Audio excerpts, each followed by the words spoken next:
The main products of the 21st century economy will not be textiles and vehicles and weapons. They will be bodies and brains and minds. We are learning how to produce and engineer and manufacture them. We are learning how to design and create new organic beings by speeding up natural selection in a way. We are learning how to create cyborgs, which are beings that combine organic with inorganic parts. And finally, we are even learning how to create completely inorganic beings. When infotech and biotech merge, what you get is the ability to hack human beings. There is a lot of talk of hacking these days, about hacking computers and smartphones and email accounts and bank accounts, but we are really living or entering the era of hacking human beings. And once you can hack human beings, then authority is likely to shift. And we have to reinforce our resilience against a new virus, possibly, or other risks which we have on the global agenda. The future is built by us. That was Klaus Schwab, the chairman of the World Economic Forum, a collection of wealthy business tycoons, heads of states, academics for hire, and economic hitmen from every corner of the world. For a long time, I looked at these groups like the WEF and the Bilderberg Group and such as enemies of humanity. But after paying careful attention to them and listening to their speeches, I've come to a different conclusion. They're not exactly enemies of humanity, they're just very wealthy. So wealthy that it's difficult for regular people to quantify their level of wealth.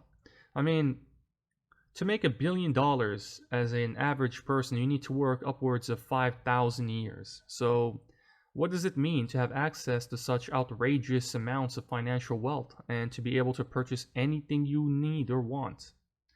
What does it do to a person's psychology?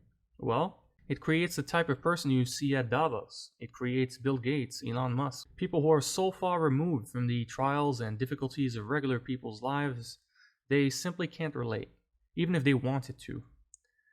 And what happens when people with no emotional relation or attachment or empathy towards the rest of the human species are given political governance authority over the world? Well, in the current socioeconomic model, it means they want to buy and control the world. That's why currently, as of the release of this video, Bill Gates is the single largest agricultural land owner in the United States. These individuals suffer from emptiness. They already have everything, and in order to fill the gaping spiritual void, they seek to acquire even more. It is predicated by the monetary economic model. We live in an economy that seeks infinite, endless growth. So firms can't just be content with making the best phone, for example. They have to create another version next year and the year after that, forever ad infinitum, lest they lose market dominance. And similarly, with people such as the great exemplars of humanity that exist at Davos, they can't be content with being billionaires. They seek even more money, more power, more economic dominance, until they have ate everything in the world, sort of like locusts. They enter a biome, they eat everything, they suffer a population collapse only to emerge again and repeat the process. And this is what the Davos class is, locusts. And they will go on eating until there's nothing left and we all die with them in an inglorious population collapse. Unless we stand up and do something about it, design an alternative system that goes beyond money, poverty, and war, a resource-based system where monetary dominance accounts for nothing.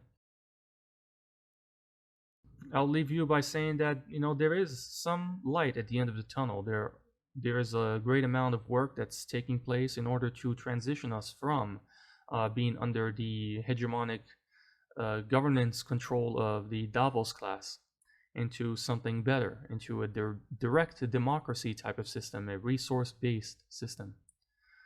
Join us at RBE United and let's create a different approach. Join the global community by taking part in the Zeitgeist movement, the Venus Project, GaiaNet, and all the other great communities within the movement.